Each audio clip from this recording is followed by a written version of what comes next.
កំពុងត្រៀមប្រឡងឬត្រៀមដាក់ពាក្យចូលបម្រើរាជការមែនទេមនុស្សជាច្រើនចំណាយពេលជាច្រើនឆ្នាំដើម្បីសិក្សាហ្វឹកហាត់និងត្រៀមខ្លួនសម្រាប់ឱកាសការងារក្នុងក្តីស្រមៃរបស់ខ្លួនប៉ុន្តែសម្រាប់អ្នកខ្លះរូបសាក់ចាស់មួយចំនួនកំពុងក្លាយជាកង្វល់ដែលពួកគេចង់ដោះស្រាយមុនឈានចូលដំណាក់កាលថ្មីនៃជីវិតដោយសារហេតុនេះ RT Laser Center បានរៀបចំកម្មវិធី promotion ពិសេសសម្រាប់បងប្អូនដែលកំពុងត្រៀមចូលបម្រើរាជការឬត្រៀមចូលបម្រើការងារក្នុងវិស័យដែលទាមទាររូបរាងសមរម្យជាមួយបទពិសោធន៍ជាង10ឆ្នាំនិងបច្ចេកវិទ្យា Laser ទំនើបយើងបានជួយអតិថិជនជាច្រើនក្នុងការកែប្រែឬលុបសាក់ទៅតាមតម្រូវការរបស់ពួកគេ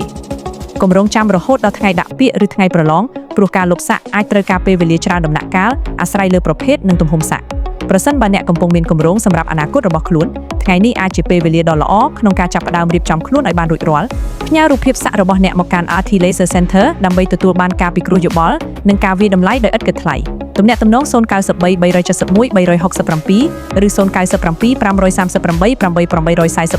8843 RT Laser Center បទពិសោធន៍ជាង10ឆ្នាំលើការលុបនិងកែសាក់ដោយទំនុកចិត្ត